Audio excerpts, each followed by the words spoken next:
Hi everybody, thank you for tuning into another video on TK's Tech Corner. Today we're going to be unboxing the brand new Galaxy Z Fold 4. So here it is 1 week early in retail packaging. This is how it arrived through the post.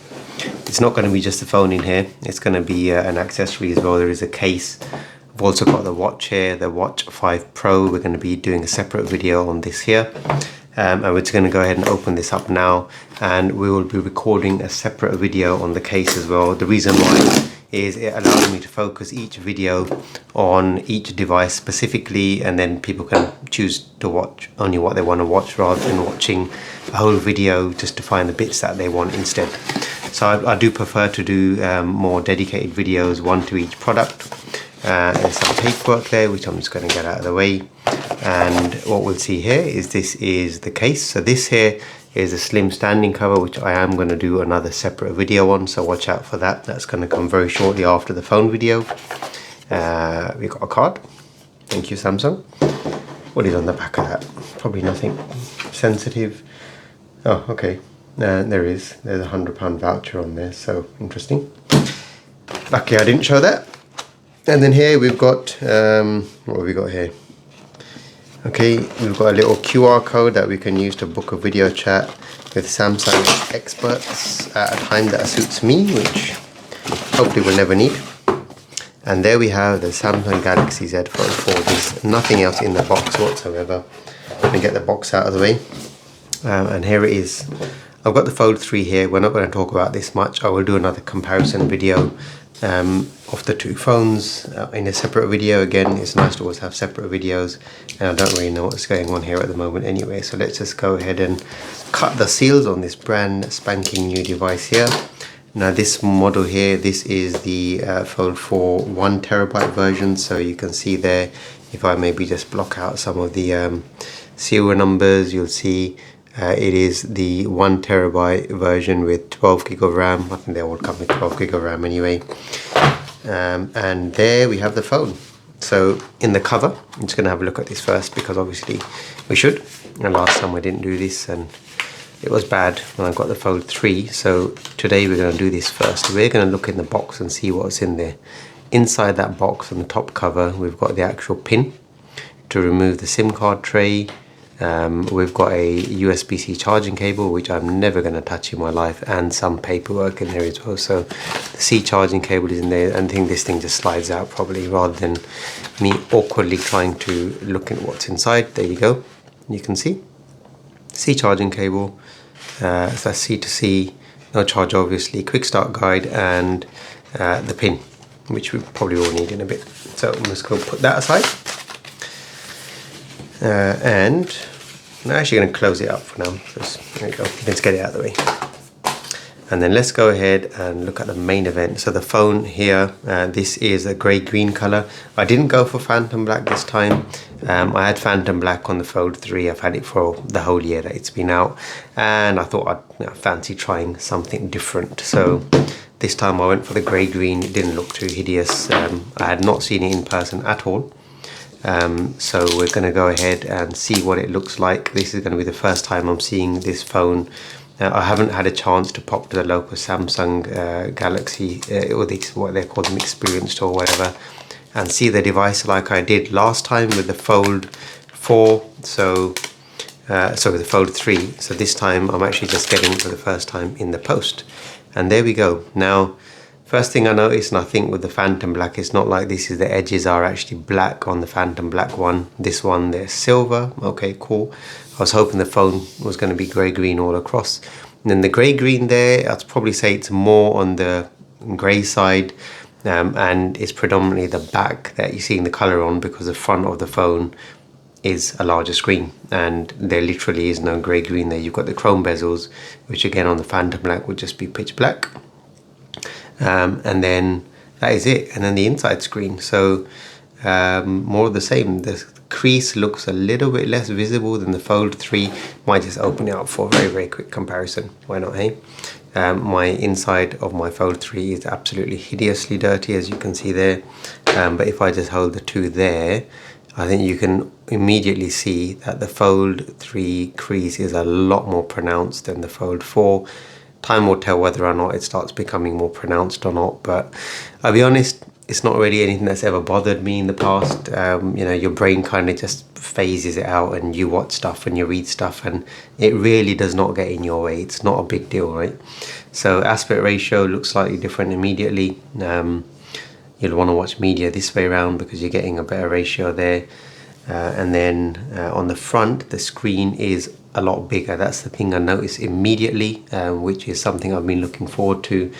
The screen on the Fold 3, if I said it's okay, I would just be making it okay because I want it to be okay. It's okay-ish. There's a magnetic thing going on here. Interesting. The phones are magnetically attracting to each other. Very interesting. All right. So the screen on the Fold 3, so you can see the Fold 3 is a little bit taller, right? More Cadbury, chocolate bar sort of thing going on there, right? It was definitely a lot slimmer. So we've definitely got a little bit more screen real estate on the front. How much of a difference it's going to make, I'll find out when I use it. From what I've seen in other reviews, it's apparently a game changer. So that's good. Camera bumps look exactly the same to me there. Obviously an improved camera system overall. But you can see the bump looks roughly the same. And that's something that hopefully the case is going to level out with the back. Because otherwise when you put these things down on the table, you're getting some of this stuff going on. And the fact that you want to use an S Pen on this nice gorgeous inside screen to take notes like I do all day long, you don't want that going on while you're writing. That's going to cause you problems. So there we go. On the side, we've got the power button, which is going to act as the fingerprint sensor as well. I'm sure that's not changed. We've got the rocker volume, or the volume rocker, whatever you want to call it. On the bottom, we have the C port and a microphone, speakers on both sides as for the previous model as well, and they really are great sounding speakers on the Fold 3. No doubt they're going to be at least just as impressive on this device. And you got some microphones up here as well, and the SIM card tray now has actually moved. Has it moved or has it not moved? Let's see if I can find it. It has moved. It's moved to the other side. I'm pretty sure it has. I'm pretty sure on the Fold 3 is still on this side. We'll check that again when we do the compare video, but anyway. And then let's have a look at the hinge. So first things first, it's obviously very, very flat there, as was the Fold 3 anyway, and it had a gorgeous hinge. In terms of thickness, it looks pretty much identical. I haven't checked the specs online, but it looks the same. Let's go ahead and close it. And the hinge feels just as good quality as the Fold 3. Though overall, the hinge is a little bit more set in, very, very so slightly. Now I can prove that to you because I have got the Fold 3 here still, right? And I will do a full compare of these, but you can see the hinge on this one does not stick out anywhere near as the one on this one. So overall, how does it feel in the hand? This immediately feels nicer. It does feel nicer.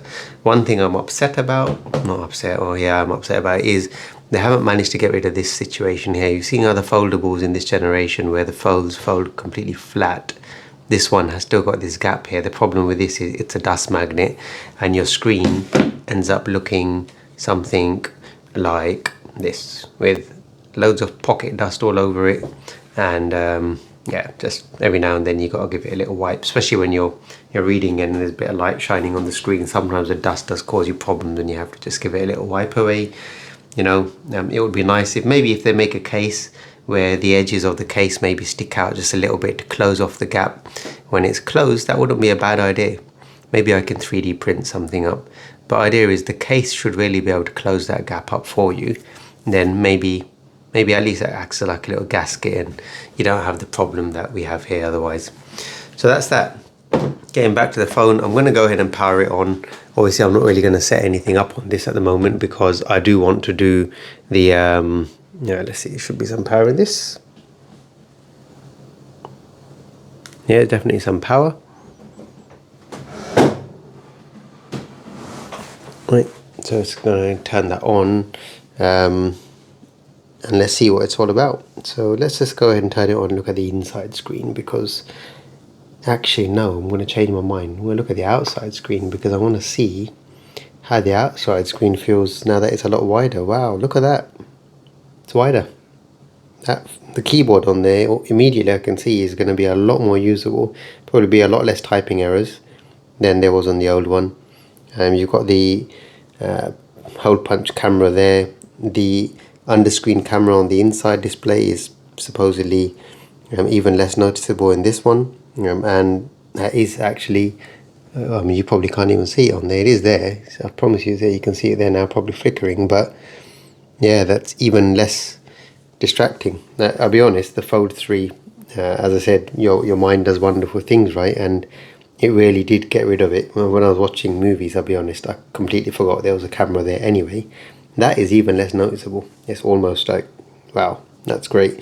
And hopefully a better quality camera overall as well, right? So there we go. Let's go ahead and click on something. Can select English. I'm not going to go through the full setup on this, right?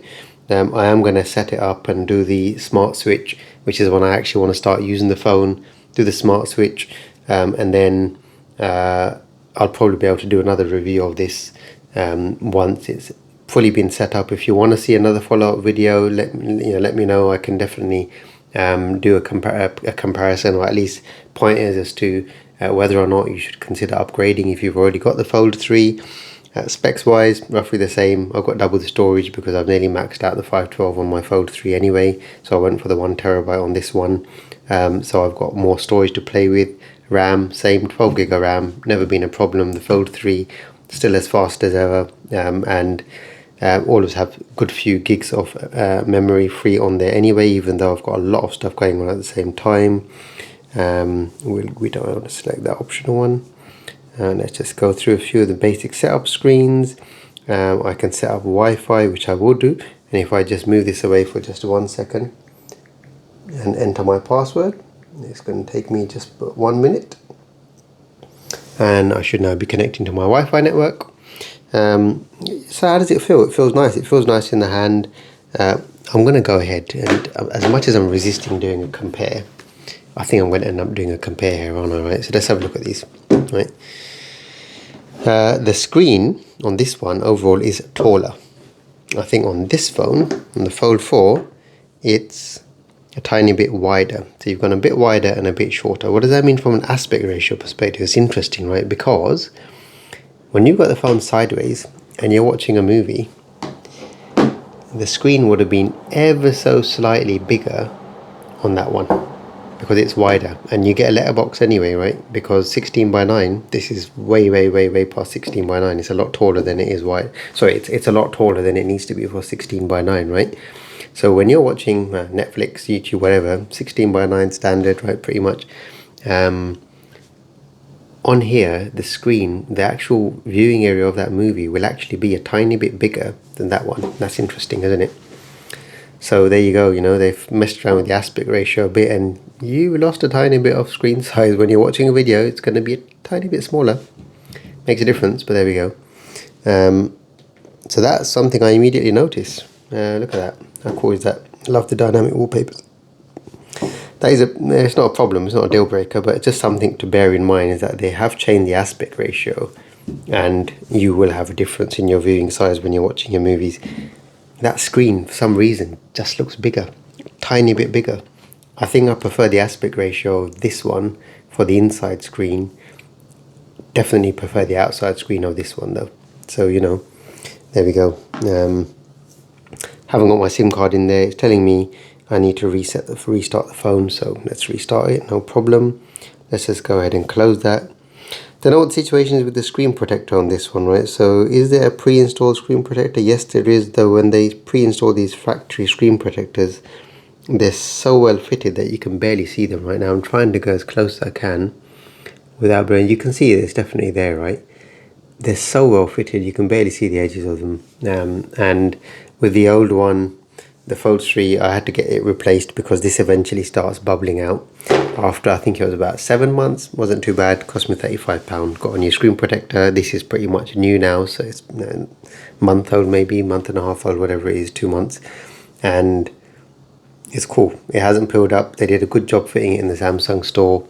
Came out like factory fresh, and no problems ever since. No problems after they changed it. Didn't have any issues with the screen. They've not damaged the screen. The phone is it's immaculate. This is the first phone I've managed to keep for a year and not even drop one single time. This phone hasn't ever been dropped, ever. It's amazing. And I've had a cover on it since I bought it as well. And this cover, same cover. We're going to look at the cover I got for this one. It's a stand one, which is going to be interesting because I always wish I had a stand on this one so I could just pop it up and enjoy even easier that big beautiful screen inside when you're watching stuff. Teams meetings, I use it a lot for meetings as well every now and then. So it's nice to be able to prop the phone up rather than having to lean over it on the desk. So there you go. I don't want this video to drag on too much longer. So I just wanted to show you whilst I was unboxing this brand new phone, Z Fold 4 5G. This is the 1 terabyte version. As I said, it's going to be too long if I sit here and go through the setup now, which I don't want to do. It's going to get boring. But you get an idea of what's going on here. Improved under-screen camera. Definitely improved camera system from what I've seen on the specs. So hopefully overall we're taking better pictures. Definitely an improved outside screen. We're seeing less of a crease inside, and I think that will hopefully remain. Alright, so it's great. Search for eSIM mobile. No, we don't want to search for eSIM mobiles. We're just going to stick my SIM card in there. We're going to crack on with stuff. Hopefully the smart switch also sucks across all the WhatsApp stuff. Apparently the new version does. When I did it last year, it didn't. Makes life easy if it does. If it doesn't, no big deal. It will download from a backup in Google Cloud or Google Drive or whatever they call it these days. There we go. So ladies and gentlemen, thank you very much for watching this video. I really hope you've enjoyed it. If you've got any questions about the phone, please ask in the comment section below. If you enjoy it, leave a thumbs up, and please don't forget to hit that subscribe button in the bottom right hand corner if you haven't already subscribed to the channel. There are going to be other videos dropping very soon, as in probably right after this one, of the Samsung Galaxy Watch 5 Pro, and also this slim standing cover for the Galaxy Z Fold 4. Thanks for watching, take care, and all the best.